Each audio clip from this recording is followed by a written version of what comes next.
이제 옆에 계신 분들과 먼저 인사 나누겠습니다. 한 주 동안 평안하셨습니까? 한 주 동안 평안하셨습니까? 잘 지내셨습니까? 잘 지내셨습니까? 별일 없이, 아무 어려움 없이 한 주 잘 승리하고 보내셨습니까? 어려움이 있으신 분도 계시고 잘 못 지내신 분도 계실 텐데요. 중요한 것 중에 하나가 이거 같습니다. 여러분, 이론이 중요한데요, 이론이 실제가 되지 않으면 그건 아무 의미가 없습니다.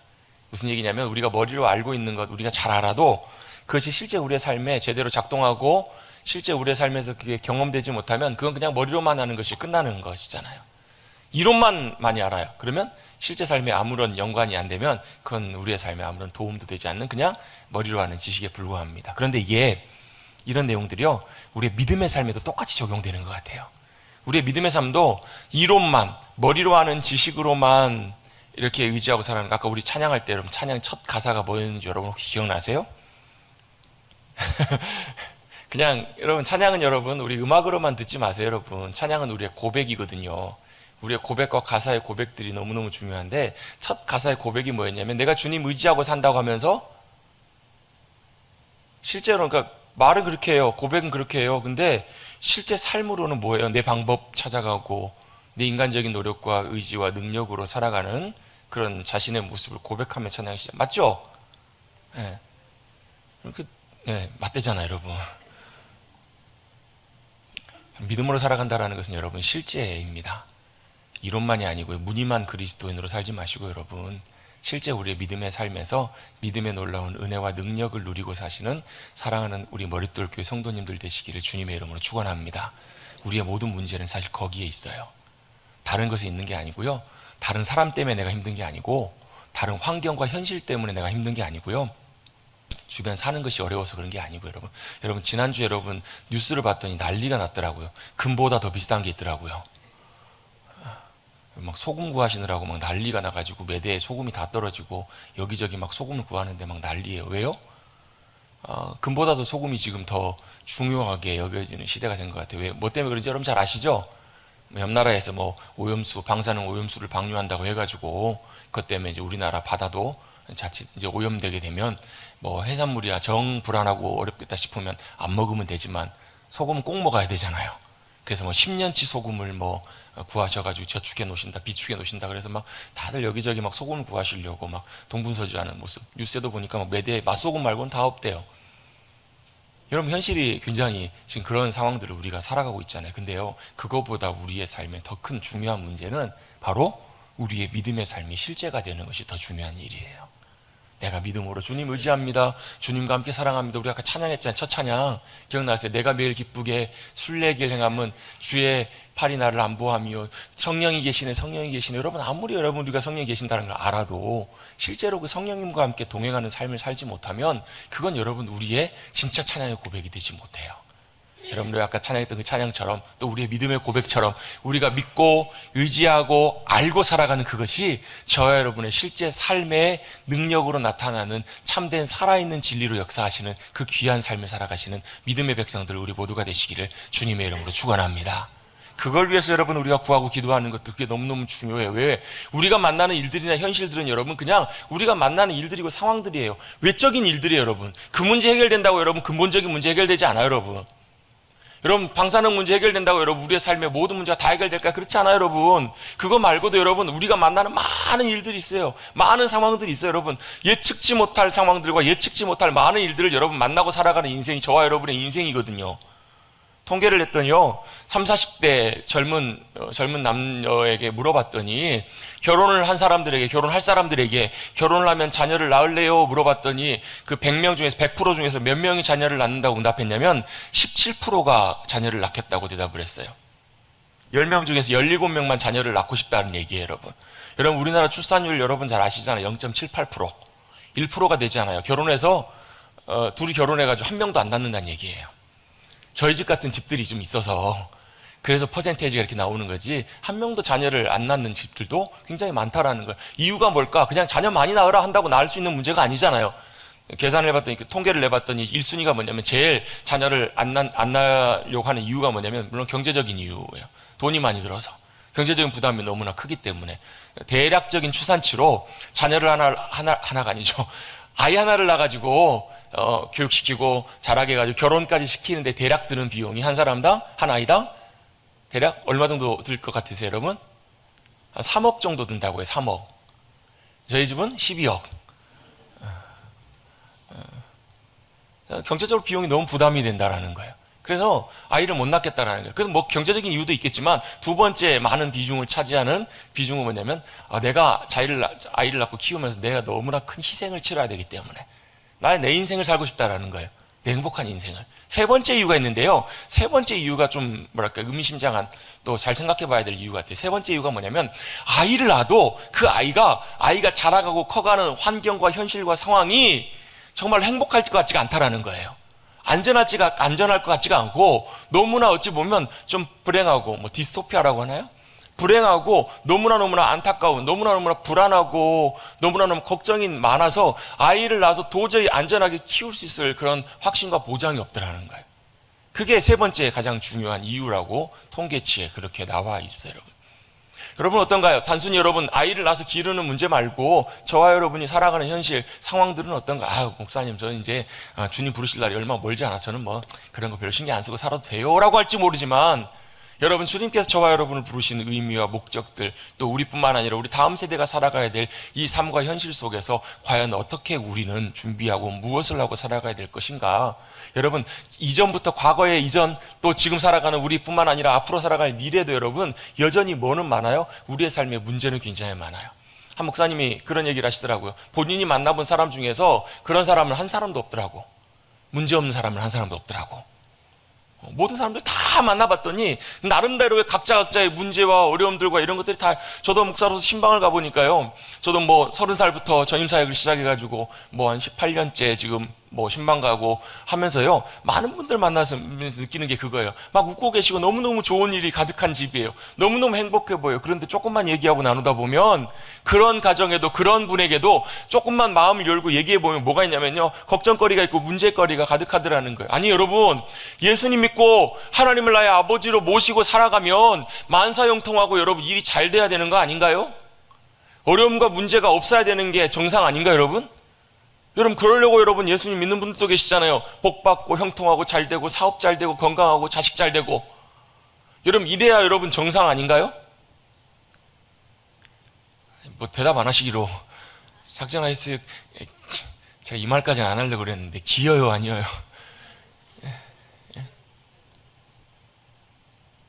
여러분 그렇지 않나요, 여러분? 여러분 실제 우리 살아가는 현실과 삶의 모습을 보면 사실 핑크빛, 장밋빛 좋은 모습들보다 사실 그렇지 않은 그런 현실과 상황들이 너무나 많더라는 거예요. 여러분 뭐 외부적인 상황 말고도 개인적으로도 보면 개인적으로도 많은 여러 가지로 고민하고 걱정하고 힘들어하는 그런 많은 일들과 상황들이 있잖아요. 근데 여러분 중요한 사실 하나가 이것입니다. 그러한 삶을 살아가든 어떠한 모습, 어떤 자리를 살아가든 하나님께서는 저와 여러분을 선택하시고 부르셨다라는 거예요. 뭘로요? 하나님의 자녀로. 주님의 거룩한 나라의 백성으로 저와 여러분을 부르신 줄로 믿습니다. 부르셨기 때문에 저와 여러분 이 자리에 있는 거예요, 여러분. 여러분이 그냥 이 자리에 와서 예배드리는 것이 아니고요, 하나님께 선택하시고 하나님 자녀 삼으시고 하나님의 거룩한 백성으로 부르셨기 때문에 저와 여러분이 이 자리 가운데 있는 거예요. 그렇다면 더 중요한 사실은 이것입니다. 우리의 현실과 상황이 어떠하든 여러분, 제가 자주 드리는 말씀 있잖아요, 여러분. 하나님께서 하늘에서 비를 내리실 때 믿는 사람들, 그리스도인들의 밭에만 비를 내리시고 안 믿는 사람 밭에는 비를 안 내리시고 그렇지 않으신다니까요. 악인들에게도 의인에게 똑같이 하나님께서는 비를 내리세요. 똑같이 하나님께서는 하늘의 놀라운 것들로 주님의 일들을 이루세요. 그 말은 뭐냐면 바꿔 표현해 보면요, 믿는 사람을 또 아프기도 해요. 믿는 사람을 또 어려움 당하기도 해요. 믿는 사람들도 힘든 순간들을 만나기도 해요. 중요한 차이는 뭔가 거기서 반응을 어떻게 하느냐가 달라요. 여러분 제가 하나 얘기해 볼게요. 여러분 맞는지 아닌지 한번 보세요. 좋은 일 생기면 좋아요. 그래요? 그러시죠? 좋은 일 생기면 안 좋으세요? 좋은 일 생기면 좋죠. 빨리 대답을 잘 해주셔야 망고불변의 진리가 있죠. 그래야 설교가 빨리 끝납니다. 여러분 좋은 일 생기면 좋아해요. 기뻐하는 일이 생기면 기뻐해요. 그죠? 근데 여러분 어때? 슬퍼할 일 생기면 슬퍼요. 괴로울 일 생기면 괴로워해요. 힘들고 고통스러운 일 생기면 고통스러워요. 여러분 이건 맞아요, 틀려요? 맞아요. 정상적이에요. 이렇게 반응하는 것이 일반적이고 일반적인 사람들이고 우리가 살아가는 인생의 삶의 방식이에요. 그런데 저와 여러분은 뭐라고요? 하나님께서 특별히 선택하여 부르신 하나님의 자녀이고 거룩한 하나님의 백성이라고요. 그들은 뭐예요? 그렇게 살아가는 사람들은요, 차이가 하나 있는데 일반적인 반응, 일반적인 세상의 방식과 좀 다른 방식으로 살아가고 다른 방식으로 반응해요. 그걸 어떻게 하냐고요? 성경에서 믿음으로 살았던 하나님의 백성들의 삶의 모습을 보면 조금씩 달라요.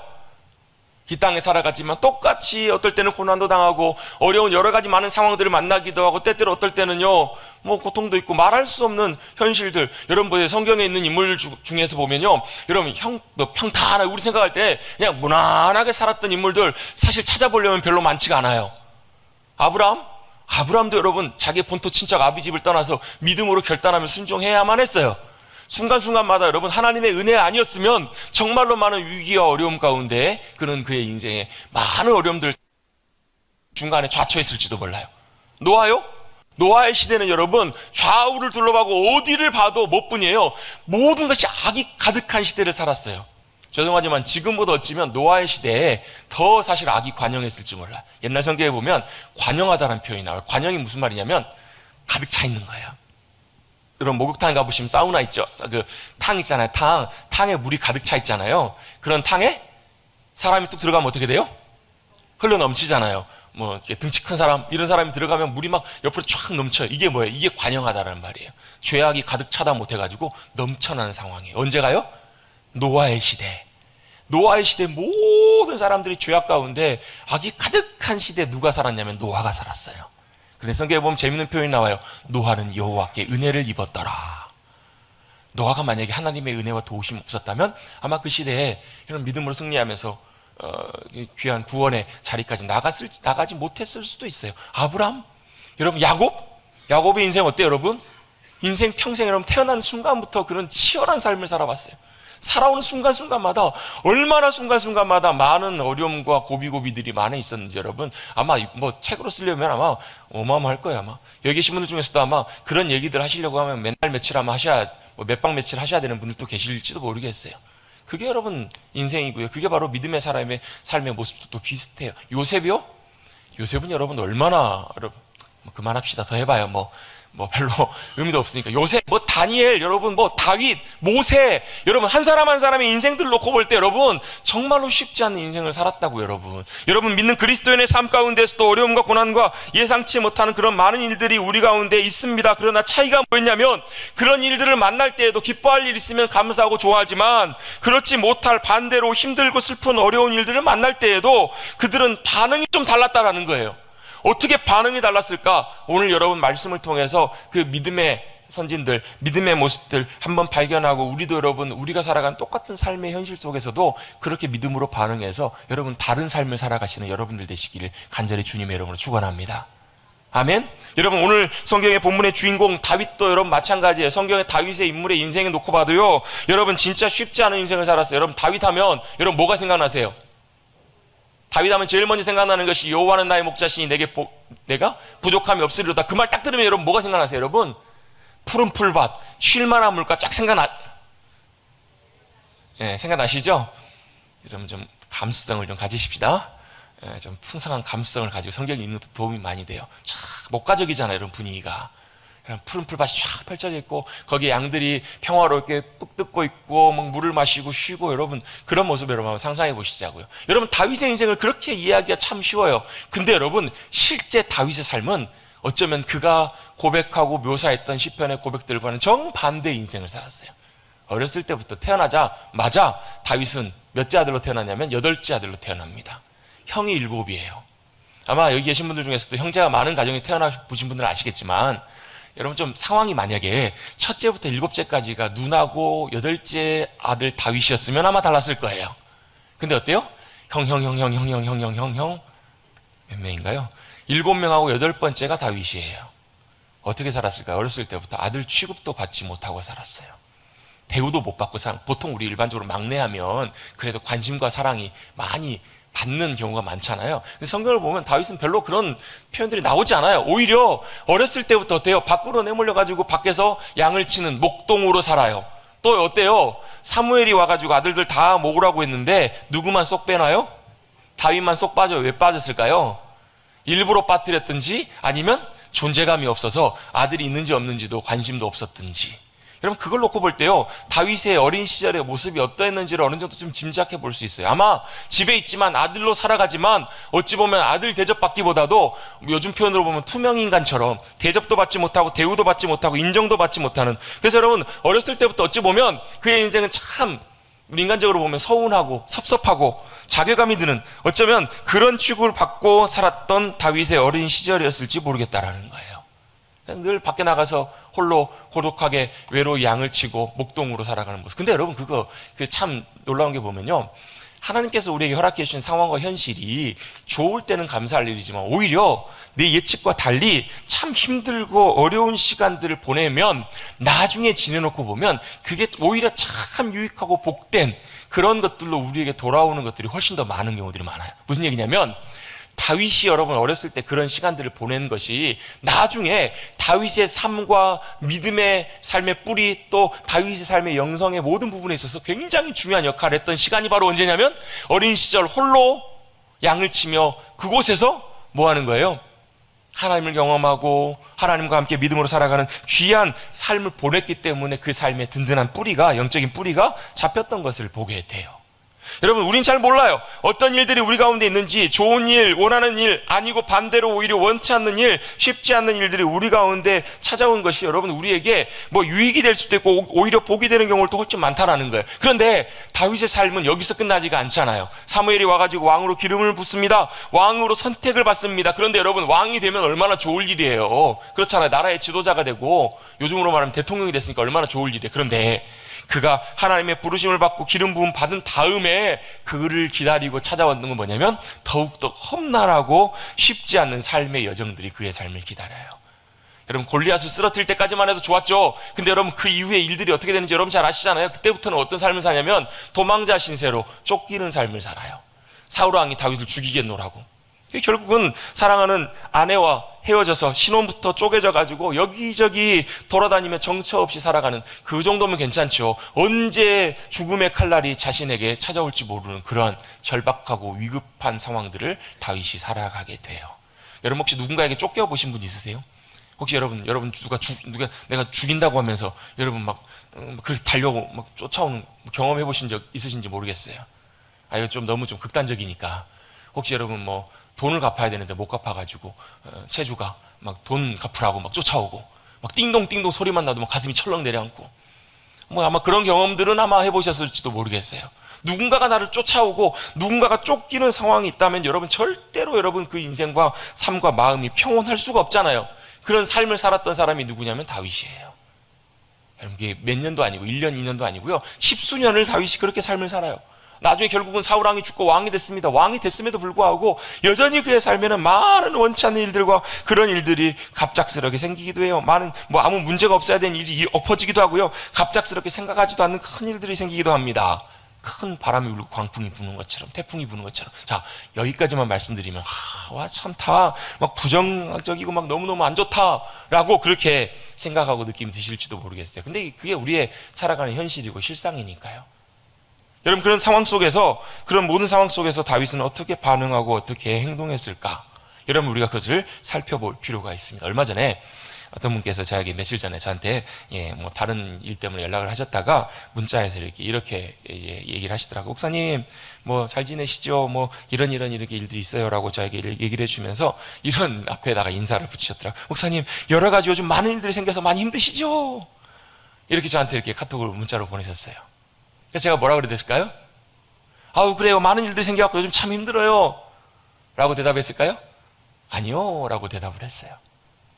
솔직하게 진실하게 진짜로 괜찮아요, 아니에요 라고 이렇게 대답을 했어요. 왜 그랬을까요? 제가 그러면서 곰곰하게 생각해 봤더니 목사가 언제 힘들고 목사가 언제 기쁠까? 물론 여러분 좋은 일 생기고 기쁜 일 생기면 저도 같이 기뻐요. 저도 참 좋아요.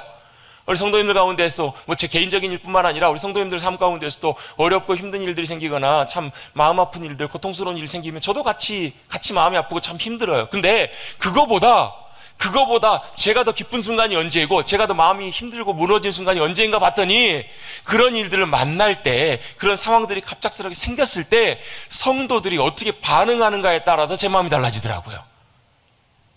정말 감당하기 힘든 일들, 상황 속에서 그런 일들을 만났을 때, 뭐 성경적인 표현으로 말하면 원치 않는 풍랑을 만났을 때, 오히려 그럴 때 어디로요? 믿음으로 주님 의지하고 주님을 찾고 나와서 주님 앞에 주님의 도우심과 은혜를 구하며 그 앞에서 엎드려서 또 기도하며 간구하며 말씀 믿음으로 붙잡고 주님 안에서 주님의 도우심과 은혜를 의지해서 주님께 내어 맡겨드리고 믿음으로 일어나기를 원하는 결단과 다짐의 자리로 나아가는 성도들의 반응과 모습을 볼 때 저의 마음속에는 너무나 큰 감격과 기쁨이 생기더라고요.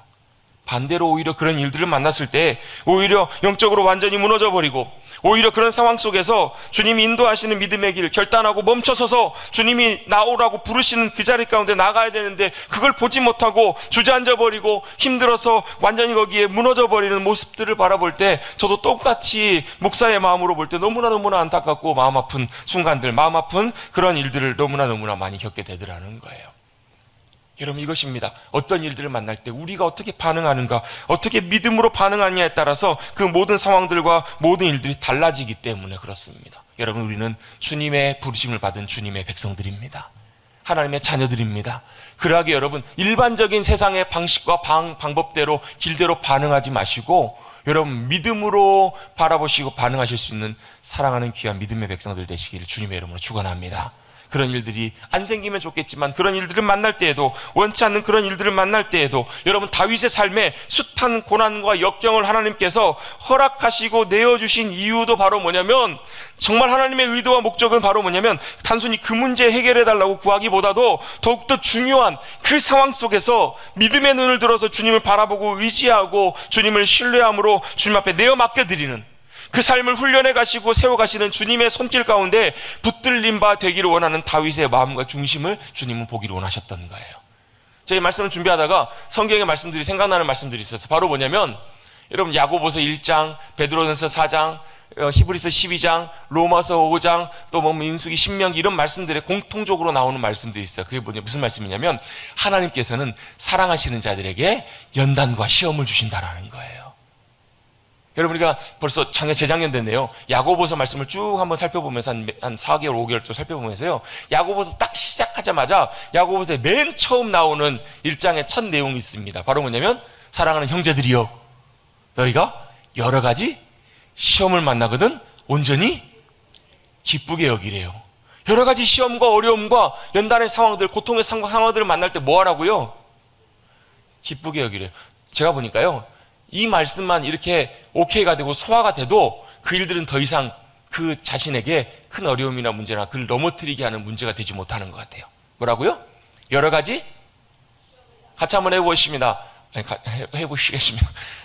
같이 한번 해보겠습니다. 여러 가지 시험을 만나거든, 어려움과 문제를 만나거든 온전히 기쁘게 여기라. 아멘? 정말로 아멘 여러분 고백하실 수 있으시겠어요? 아니, 여러분, 시험을 만나고 어려움을 만나는데 어떻게 기쁘게 여겨요? 근데요, 그 하나님의 의도를 알게 되면 우리가 감사하고 기뻐할 수 있어요. 왜? 하나님은 그냥 우리에게 단순히 그런 어려움과 문제를 주셔서 우리 보고 고생해보라고, 우리 무너뜨리고 쓰러뜨리시려고, 하나님께서 우리 괴롭히시려고 그 문제와 어려움을 주시는 것이 아니라고요. 히브리서 12장 말씀에 보면 하나님께서 사랑하시는 자를 뭐 하신다고? 징계하신대요. 하나님이 사랑하시는 자를 때때로 어떻게 해요? 하나님께서 다루신대요. 왜요? 하나님이 그거 안 하시면 사생자래요. 사생자. 자식이 아니라는 거예요. 왜요? 하나님께서 주시는 징계와 시험과 어려움을 통해서 뭐 하시기 때문에 하나님께서 우리를 연단해 가시고 세워 가시고 훈련해 가시고 굳건하게 세워 가시니까요. 로마서 5장에도 똑같이 말씀하세요. 여러 가지 어려움과 고난 가운데 있을 때 뭘요? 인내는 연단은 뭘요? 결국 소망의 자리까지 인도하시기 위해서 저와 여러분 하나님께서 뭐하고 계시는 거예요? 붙들고 계신다고요. 여러분, 하나님께서 여러분 사랑하심을 믿으시기를 주님의 이름으로 축원합니다. 좋은 일, 우리 하나님께서 귀하게 놀라운 일들 허락해 주실 때도 감사하십시다. 왜? 하나님께서 나에게 사랑하셔서 은혜로 역사해 주시는 주님의 증거니까요. 근데 오히려 반대로요, 그렇지 않을 때도 하나님께서 우리에게 실패를 허락하실 때, 여러 가지 원치 않는 일들을 만나게 하실 때, 주변에 어려운 사람들과 쉽지 않은 현실들과 환경들이 우리 가운데 닥쳐올 때 여러분 이런 일들을 만날 때도 여러분 꼭 기억하시고 붙드셔야 되는 것이 있어요. 뭐예요? 하나님은 나를 사랑하시기 때문에 그런 일들을 우리 가운데 허락해 주신다는 거예요. 여러분 바로 그것이 바로 우리가 믿음으로 살아가는 삶의 주님의 부르심이고 인도하심이에요.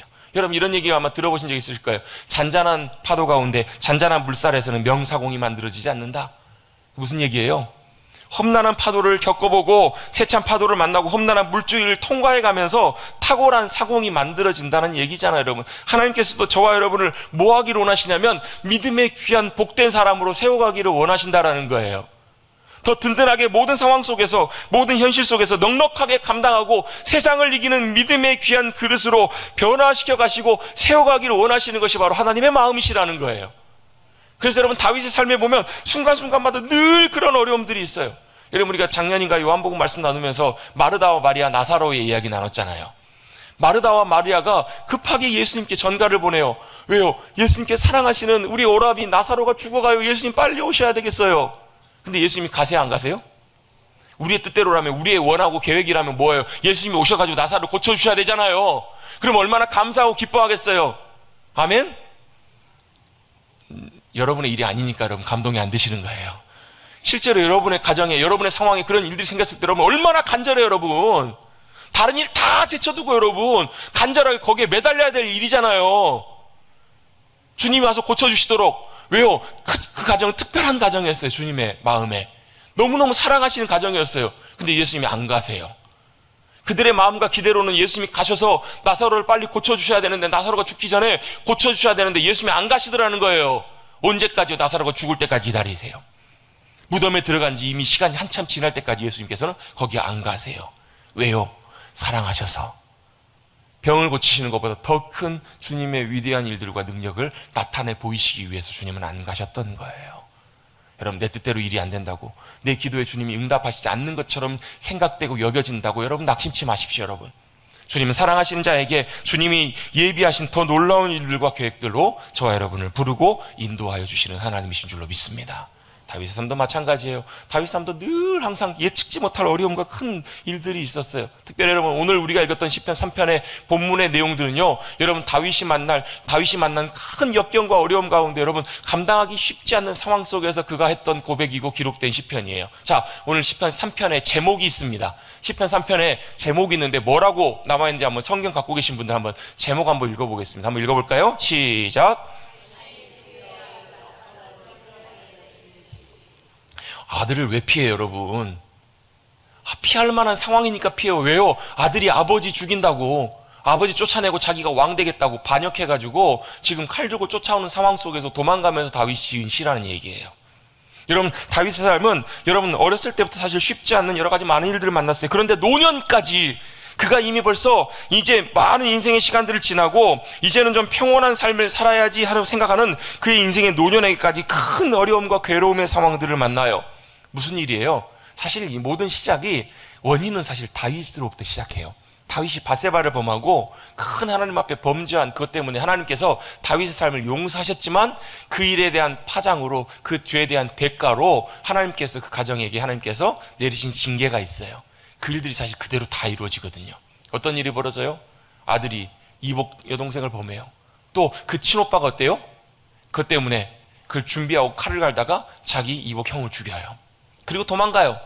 그리고 다시 돌아오지만 결국은 아끼고 사랑하고 돌아왔던 그 아들이 결국은 자기 아버지 목에 칼을 겨누고 아버지를 죽이려고 달려오는 그런 안타까운 말도 안 되는 그런 일들이 일어나요. 자신을 반역하고 자신을 죽여서 왕이 되려고 쳐들어오는 상황 속에 있어요. 배신도 아니고 여러분 말할 수 없는 그런 여러분 많은 상황 속에서 다윗이 도망갈 때 어떤 마음으로 도망갔겠냐고 여러분. 여러분 우리 성경을 읽을 때 여러분 성경의 그 상황과 그 내용들을 여러분 한번 좀 감정을 이입하면서 여러분 성경을 같이 한번 읽어보세요. 여러분이 만약에 다윗이면 여러분 어떤 마음으로 어떤 상황으로 지금 이 상황 속에 가시겠냐고요. 아버지 다윗이 화들짝 그 소식을 듣고 그 소식에 놀라서 허겁지겁 아들의 칼에 피해서 도망가서 피난길을 오릅니다. 여러분 제대로 옷이나 입었을까요? 제대로 뭐나 갖췄을까요? 여러분 허겁지겁 놀래서 자기 목숨 부지하기 위해서 도망가요. 여러분 다윗이 어떤 사람입니까? 여러분 골리앗 앞에서도 여러분 눈 하나 깜짝 안 했던 사람이에요. 골리앗 앞에서도 여러분 정말로 큰 호령소리와 함께 의기양양 대단했던 용맹스러웠던 사람이 바로 다윗이에요.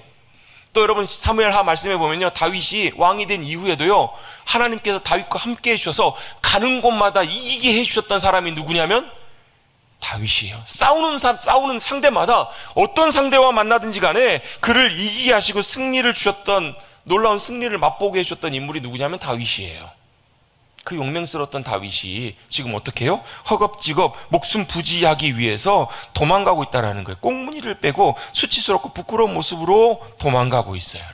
여러분 만약에 우리가 그 모습을, 다윗이 도망가는 모습을 보았을 때 우리의 마음이 어땠을까요? 참 한편으로 보면 안타깝기도 하고 민망하기도 하고 그랬을 거예요. 그런데 여러분, 정작 당사자는 마음이 어떻겠어요? 여러분, 정작 본인은 어떻겠냐고. 여러분, 얼마나 여러분 비참하고 자괴감이 들었겠어요.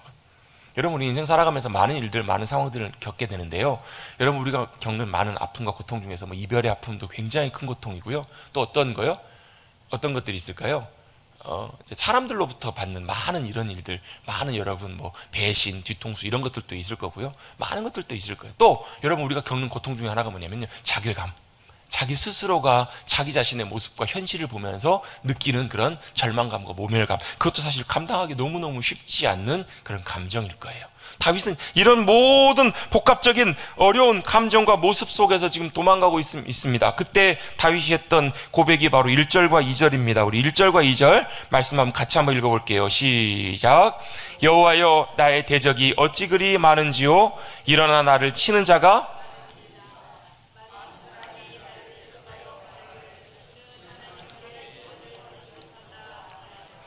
아멘. 다윗이 뭐라고 고백해요? 하나님, 제 주변에 왜 그렇게 대적이 많은지 모르겠어요. 적들이 왜 그렇게 많은지 모르겠어요. 여러분 혹시 여러분 주변에 적이 많다고 느끼신 분 계십니까? 왜 이렇게 나를 대적하고 나를 힘들게 하는 적들이 이렇게 많은지. 다윗은 여러분, 대적이 어찌 그리 많은지, 자신을 치려고 하는 사람들이, 일어나 치려고 하는 사람들이 얼마나 많은지 모르겠다고. 주변에 가보니까 다 적이에요. 주변에 가보니까 다 대적이에요. 왜요? 자기 아들도 자기 죽이려고 지금 쫓아오는 상황이니, 자기 아들도 자기 쫓아내고 죽이겠노라고 찾아왔던 그런 상황이니까 여러분, 다윗이 오죽했겠냐고요. 다윗이 정말로 힘든 상황 속에서 하나님, 내 대적이 왜 그렇게 많은지 모르겠어요. 나를 힘들게 하는 사람들이 왜 그렇게 많은지 모르겠어요. 하나님, 이렇게 지금 고백하고 있는 거예요. 그러면서 자신을 또 힘들게 하는 두 번째 이유를 이렇게 설명합니다. 많은 사람들이 나를 대적하면서 이렇게 얘기합니다. 하나님께 구원을 받지 못한다. 이게 무슨 말이냐면 하나님이 너를 떠났다라는 거예요. 그 주변에 보면, 도망가다가 보면 그 대표적인 사람이 누구냐면 시므이라고, 시므이가 와가지고 이렇게 얘기합니다. 시므이가 아마 사울 이제 친척 좀 되는 것 같아요. 와가지고 이렇게 합니다. 다윗, 네가 봐라, 네가 사울 왕과 이렇게 몰아내고 네 손에 묻힌 피 하나님께서 지금 다 갚으시는 거야. 하나님께서 너 벌하시고 너 심판하시는 거야. 봐라, 꼴 좋다. 이렇게 얘기하는 무리들이 주변에 너무너무 많았다라는 거예요. 내가 잘못한 것도 아닌데 그것 때문에 많은 경우에 너무나 오해를 받고 너무나 많은 사람들의 손가락질과 그런 모습들 통해서 자신이 마음들이 너무 고통받고 있다라는 것을 다윗이 지금 고백하고 있어요. 그러면 사실 이 2절의 고백의 내용이 사실 어찌 보면 이런 내용들이, 야, 너 하나님 어디 계시냐? 하나님 살아계신다고? 하나님 너와 함께 하신다고? 근데 그런 일이 왜 일어나냐? 하나님 살아계시고 함께 하신다고 하면서 왜 그런 일들이 너에게 일어나냐? 아니야, 하나님 너 떠나시고 버리셨어. 네가 잘못해서 지금 이런 벌과 저주를 받고 있는 거야 라고 사람들의 손가락질과 비난을 지금 다윗에게 하고 있는 내용들이에요. 사실 이런 내용들은 시편의 여러 군데 보면 그런 내용들이 나와요. 아까 제가 예배 시작하면서 예배에 부르며 말씀으로 읽었던 시편 42편, 41편, 42편, 45편 말씀에도 이런 말씀들이 계속 반복돼서 나오거든요. 너희 사람들이 이르기를, 너희 하나님이 어디 있느냐? 너희 하나님 어디 계시냐? 하나님 무슨 살아계신다고 말도 안 되는 소리 하지 마. 요즘 여러분 믿는 그리스도인으로 세상 가운데 나와보면 세상 사람들이 말하진 않아도 마음으로, 눈빛으로도 그런 얘기들 많이 할지도 모르겠어요. 야, 하나님 어디 계신다? 하나님 살아계시면 이렇게 되냐? 이런 모습이겠냐? 이렇게 사람들이 비꼬고 또 때때로는 저주하고 손가락질하고 이렇게 비난하는 그런 모든 화살들을 지금 다윗이 다 받고 있는 거예요. 이런 상황 속에서 다윗이 어떻게 반응했는가? 다윗이 이런 상황 속에서, 이런 아들로부터 쫓기면서 참 고통과 괴로움 속에서 이렇게 반응합니다. 여기서부터 굉장히 중요한데요, 3절입니다. 3절인데 3절을 읽기 전에 우리가 하나 살펴봐야 되는 것이 있어요. 원래 원문에 보면 3절 앞에 여기에 빠져있는, 한글 성경에서는 빠져있는 하나가 있습니다. 그게 바로 뭐냐면, 같이 한번 해보겠습니다. 그러나 앞에 뭐가 빠져있다고요? 그러나가 빠져있어요. 그러나 뭐가요? 이런 상황들 앞에서 지금 나를 대적하고 나를 죽이려고 하는 사람들, 나를 공격하는 사람들이 정말 많고, 세상 사람들이 나를 손가락질하고 비웃고 나를 조롱하고 저주하는 이 상황 속에 있지만 어떻게 했다라는 거예요? 그러나 뭐 하겠다라는 거예요? 그러나 여호와는, 다윗은 이렇게 고백하겠다라는 거예요. 이렇게 반응하겠다라는 거예요. 여러분, 이 시대를 살아가는 우리들에게도 여러분 이 믿음이 필요한 줄로 믿습니다. 무슨 믿음이요? 그러나 믿음이요. 그러나 여호와는, 같이 한번 해보겠습니다. 그러나 여호와는, 그러나 하나님은 뭐라는 거예요? 나의 방패가 되신다라는 거예요. 하나님이 나의 영광이 되신다라는 거예요. 그리고 그 하나님이 나의 뭐가 되신다고요? 나의 머리를 드시는 하나님이시라고요. 머리를 든다라는 말이 무슨 말이에요, 여러분? 여러분, 다윗이 도망가면서 쫓겨가면서 어떻게 갔을까요? 이러고 갔을까요? 더 당당하게 떳떳하게 갔을까? 아니요. 여러분, 사무엘하 15장 16장 말씀해 보면요, 다윗이 도망갈 때 이렇게 갔대요. 머리를 가리고 갔대요. 다윗을 따르는 많은 사람들도 머리를 가리고 갔대요. 머리를 어떻게 가리는지는 잘 모르겠어요. 머리카락으로 머리를 가리는지 모르겠지만, 여러분, 도망자 신세, 부끄러움과 여러분 자괴감과 모멸감으로 고통 가운데 걸어가는 다윗의 모습이 여러분 당당하게 얼굴 들고 걸어갔겠냐고. 여러분, 아마 이랬을 거예요. 낙심하고 절망과 고통 가운데 너무나 슬퍼서 어쩌면 울며 여러분 고개 숙이고 가지 않았겠냐고. 여러분 고개 언제 숙이세요?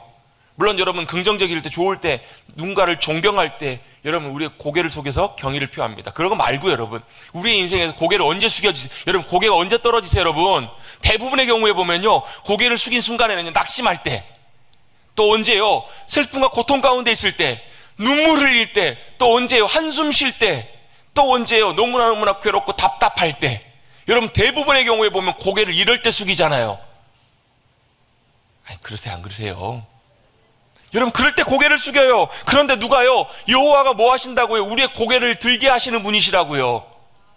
우리의 고개를 들게 하시는 분이 바로 우리 하나님이시라는 거예요. 여러분, 다윗이 고개를 푹 숙이지 않았겠냐고요. 아마 가면서 5만 가지 생각이 다 들지 않았겠냐고요. 여러분, 여러 가지, 내 죄 때문에 이런 일이 있었다고, 또 아들이 나를 죽이려고 하니까 여러분 얼마나 복잡답답하고 마음이 심란하겠냐고. 여러분, 마음이 심란하고 답답하고 고개가 절레절레 흔들어지고 한숨이 나오고 탄식이 나올 때 다윗은 뭘 고백하고 기억한 거예요? 그러나 여호와 하나님은 내 방패가 되시고 내 영광이 되시고 내 고개를 들게 하신 하나님이십니다.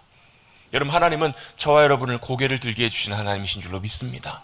언제 우리 고개가 푹 떨어질 때, 여러분, 이것이 고개를 들게 한다는 말이 대개는 보면 복권의 의미를 의미합니다. 복권, 로또 복권 말고 다시 그 자리를 회복시켜 주시는, 다시 그 영광과 승리를 회복시켜 주실 때 이 머리를 들다라는 표현을 이제 관용적으로 사용을 해요. 이걸 어떤 분이 이렇게 설명해 놨습니다. 이런 거예요. 법정에서 재판장이 판결을 내리는데 뭐 하는 거예요? 재판장 앞에 가 있을 때 여러분 대부분의 경우 뭐 마음이 심란하잖아요. 여러분, 내가 피고가 돼가지고 얘를 고발을 당해가지고 형사법정이든 민사법정에 서가지고 이렇게 있는데 재판장이 형사법정에서 뭐라고 선언해요? 땅땅땅, 피고 누구누구는 무죄입니다. 만약 이렇게 여러분 선언했다고 하세요. 선고했다고 하세요. 여러분 어떠실래요? 고개 이렇게 숙이고 있다가 어떻게 하시겠어요? 진짜요? 이러시지 않겠냐고. 여러분, 참 오늘 다 공감들을 못 하시는 것 같아요. 여러분, 그렇지 않겠어요? 무죄입니다 선언됐을 때 여러분 고개를 들지 않겠냐고. 여러분, 우리의 모든 상황들과 일들이 여러분 해결되거나 아니면 그 상황 속에서 내 고개를 들게 되는 그 상황 속에 여러분 다윗이 여러분 그렇게 믿음으로 반응하겠다라는 거예요. 고개를 이렇게 번쩍 들게 하시는 거예요. 누가? 하나님이요. 다윗이 여러 가지 상황 때문에, 아들의 반응 때문에 고개를 푹 숙이고 있을 때 여호와 하나님께서는 다윗의 고개를 다시 들게 해주시는 하나님이신 줄로 믿습니다. 여러분, 고개를 다시 드십시다. 지금 뭐 졸고 계시다 깜짝 놀라고 고개 드시는 분은 안 계시지만 그 고개를 드는 게 아니잖아요. 여러분의 영혼에, 여러분의 마음의 중심의 상황이 어떠하든 여러분 뭐 아무 일이 일어나지 않아서 그냥 무덤덤하든 상관없이 여러분 하나님은 저와 여러분을 고개를 들게 해주시는 주님이신 줄로 믿습니다. 다윗은 그걸 고백한 거예요. 다윗은 그러나 내 상황이 이러할지라도, 심지어 아들이 나 죽인다고 쫓아오는 그런 자괴감이 드는 고통스러운 현실 속에서도, 그러나 여호와는 나의 방패가 되시고 나의 영광이 되시고 나의 고개를 드시는 분이십니다. 나를 고개를 들게 하신 하나님이십니다. 그 고백을 하고 다윗이 고개를 들었을까요? 안 들었을까요? 들었을 거라고 저는 믿어요. 4절에 보시면 내가 나의 목소리로 여호와께 부르짖으니, 누가요? 하나님께서 하나님의 성산 거룩한 예루살렘에서 하나님의 영광의 보좌로부터 응답하시는도다. 여러분, 하나님의 응답을 우리가 경험해야 주님의 진정한 위로를 경험해요. 여러분, 우리 모두에게는 위로가 필요하거든요. 여러분, 우리 마음속에는 주님이 주시는 평안과 도우심과 위로가 너무너무나 필요해요. 제가 최근에 또 어떤 통계를 보다 보니까요, 한국 사람들의 거의 한 3분의 1 이상 정도가 그걸 느낀대요. 주변에 사람들이 많이 있지만 홀로 있는 것처럼 느낄 때가 너무너무 많다라는 거예요. 주변에 많은 사람들이 있지만 내 마음을 이해해 줄 수 있는 사람이 별로 없고, 내가 뭔가 다른 사람들로부터 의지함을 받고 도움을 받을 만한 그런 사람들이 너무 없다고 느껴지는 사람 퍼센테이지가 거의 한 3분의 1 정도 되더라는 거예요, 한국 사람들이. 통계를 내보니까. 그리고 어떤 사람들 중에서는요, 대략 우리나라 사람들의 한 27%, 30% 정도는 그것이 병적으로 병원에 병약적으로 치료를 받아야 될 정도의 수준에 있는 사람들이 그 정도 된다는 거예요. 혹시 여러분 가운데서도 혹시 그런 분 계신지 모르겠어요. 그런데 여러분, 그 위로는요, 어디서부터 임하는 거냐면 하나님의 응답하심으로부터 임해요. 하나님이 내 부르짖음과 내 간구 가운데 내가 주님을 찾고 구하는 그 자리에서 내게 응답하시고 반응하시는 주님의 응답을 경험하게 될 때, 거기에 주님의 진정한 위로가 함께 하신 줄로 믿습니다. 그 위로를 놀랍게 경험하고 주님의 응답을 경험하고 다윗이 했던 고백이 5절과 6절입니다. 5절 6절 같이 다시 한번 읽어봅니다. 5절 6절 시작.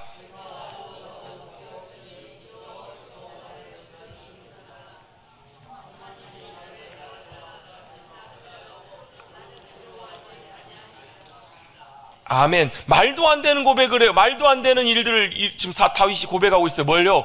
지금 이 상황 속에서 여러분, 잠이 오겠냐고, 여러분. 여러분, 오늘 밤이라도 당장이라도 기습이 들어와서 자기가 죽을 수도 있는 상황이고 현실인데 다윗이 뭐 하다고요? 내가 누워 자고 깨었으니 잤다는 얘기예요.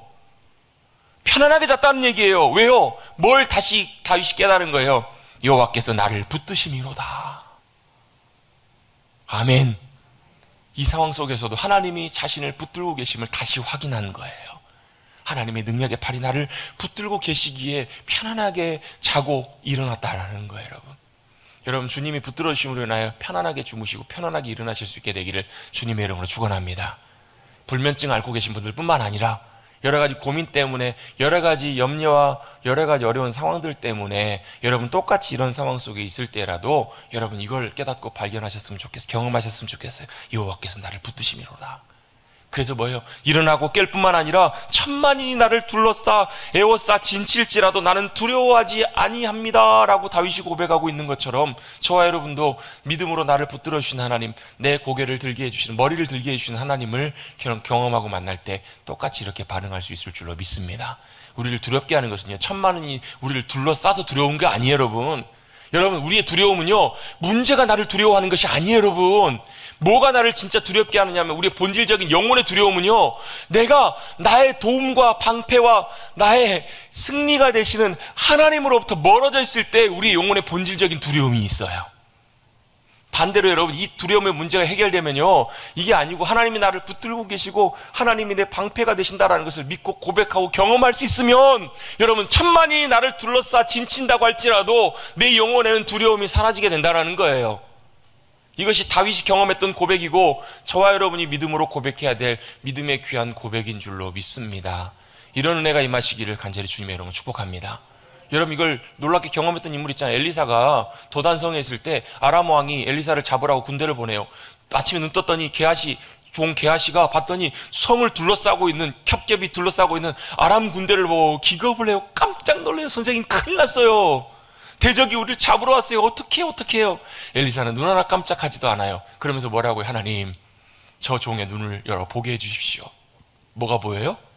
눈이 열렸더니 그들보다 더 많은 천군 천사와 함께 하시는 놀라운 주님의 지키심과 보호하심이 게하시의 눈에도 보이잖아요. 여러분, 우리의 믿음의 눈이 열려서 우리를 붙들고 계시고 우리의 방패와 힘과 도움이 되시는 그 주님을 바라볼 수 있는, 그 주님이 보이시는 귀한 은혜 가운데 거하시는 저와 여러분 되시기를 간절히 주님의 이름으로 축원합니다. 그래서 우리도 똑같이 고백할 수 있었으면 좋겠어요. 천만인이 나를 둘러 에워싸 진친다고 할지라도 나는 두려워하지 않겠습니다. 그리고 나서 다윗이 마지막 결론적으로 이렇게 고백해요. 여호와여 일어나소서. 같이 한번 고백하겠습니다. 여호와여 일어나소서. 고백이 달라져요. 기도와 간구가 달라져요. 뭘요? 여호와여 일어나소서. 하나님이 누워 계세요? 하나님이 앉아 계세요? 이게 무슨 고백일까? 민수기 10장에 보면요, 이스라엘 백성들이 광야의 여정을 시작할 때 구름기둥과 불기둥이 움직여서 출발할 때 모세가 이런 기도를 하도록 하나님께서 가르쳐 주세요. 여호와여 일어나소서. 우리 앞서 가셔서 하나님께서 우리의 대적들을 멸하시고 우리 앞에 길들을 주님께서 예비하시고 준비하셔서 주님의 놀라운 보호하심 가운데 우리의 길들이 복되게 하소서. 이렇게 고백하도록, 도착했을 때는 하나님 영광 가운데, 언약궤 가운데 다시 임재해 주세요라고 기도하는 그 기도에서 이 기도가 아마 따온 기도가 아닌가 싶어요. 여호와 일어나소서. 같이 한번 해보겠습니다. 여호와 일어나소서. 하나님 일어나셔서 우리의 길들을 앞서가 주십시오. 하나님이 우리의 삶을 건지시고 우리의 모든 악인들, 원수의 뺨을 치시고 악인들의 일을 꺾으시고 우리를 놀랍게 구원하시고 도우시는 하나님의 은혜와 복이 우리의 삶 가운데 함께 해주십시오 라고 믿음으로 의지하고 고백하시는 사랑하는 귀한 믿음의 백성들, 저와 여러분 되시기를 주님의 이름으로 축원합니다. 하나님이 어떤 분이시라고요? 그러나, 같이 한번 해보겠습니다. 그러나 여호와는 어떤 분이시라고요? 나의 방패시고 나의 영광이시고 나의 머리를 드시는 하나님이십니다. 여러분, 고개를 드십시다. 머리를 드십시다. 안 드시는 분들도 계세요. 두 분 계세요. 왜요? 하나님 때문에. 왜요? 하나님은 우리의 머리를 들게 하시는 분이세요. 여러분, 이 말씀에 귀한 은혜가 저와 여러분의 삶 가운데 늘 함께해 주셔서 모든 상황 속에서도 낙심하고 절망할 수 있는, 고개가 떨어지는 그 상황 속에서, 여러분 생각해 보세요. 여러분, 고개가 쭉 떨어져요. 어떤 목사님은 코가 쑥 빠진다는 표현을 쓰시더라고요. 코가 쑥 빠지고 한숨이 나오고 답답하고 이런 상황을 만날 때에도 하나님은 우리의 고개를 들게 하시는, 머리를 들게 하시는 분이심을 꼭 기억하시고, 여러분 안에 어떤 상황, 어떤 현실이 있다고 할지라도 무난한 분이 있으셔도 여러분 그 안에 들여다보면 다윗과 같은 그런 일들도 있을 수 있고요. 여러분 그런 상황을 만날 때에도 일반적인 반응으로 반응하지 마시고 믿음으로 반응하셔서 하나님께서 저와 여러분의 머리를 들게 해주시는, 그래서 지키시고 붙드시고 보호해 주시는 주님의 놀라운 역사하심을 믿음 가운데 경험하고 승리하시는 저와 여러분 우리 모두가 되시기를 간절히 주님의 이름으로 축원합니다. 오늘 제목 말씀 한번 읽어보고 기도하겠습니다. 제목 한번 같이 한번 읽어봅니다. 시작. 아멘. 여러분 머리 드십시다. 믿음으로 주님 앞에 반응하셔서 승리하시는 저와 여러분 되시기를 다시 한번 주님의 이름으로 축복합니다. 주님 감사합니다. 오늘도 주님을 예배하는 날, 예배하는 귀한 시간과 자리를 저희 발걸음과 마음을 인도해 주셔서 다시 한번 우리의 믿음의 눈 들어 주님 바라보게 하여 주시니 감사를 드립니다. 우리의 바라보는 눈이 세상과 땅과 우리 현실과 우리의 살아가는 인생만 바라보고 사람만 바라본다면 여전히 우리의 삶에 많은 원치 않는 일들, 또 감당할 수 없는 힘들과 어려운 일들 많이 생길 수밖에 없지만 그 상황마다 그러나 여호와는 나의 방패가 되시고 영광이 되시고 나의 머리를 드시는 하나님이십니다. 이 하나님을 발견하고 깨닫고 우리의 믿음의 눈 들어 주님 붙들고 의지하는, 그래서 우리의 고개를 드는, 머리를 드는, 또 영광 가운데 나아가는, 담대하게 우리가 천만인이 질진지라도 두려워하지 않고 평안함 가운데 감사함으로 믿음으로 승리하며 나가는 믿음의 귀한 백성들 우리 모두가 되게 하여 주시옵소서. 그래서 이 땅에서 일상적인 삶을 살아가지만 똑같이 살아가는 현실 속에서도 우리는 믿음으로 반응하여서 하나님 나라를 맛보며 주님의 나라의 놀라운 영광과 승리를 경험하고 살아가는, 주님의 기쁨으로 살아가는 우리 모두가 되게 하여 주시옵소서. 놀라운 은혜 손길로 저희를 붙드시고 인도해 줄 것을 믿사오며 감사드리며 예수의 이름으로 기도드리옵나이다. 아멘.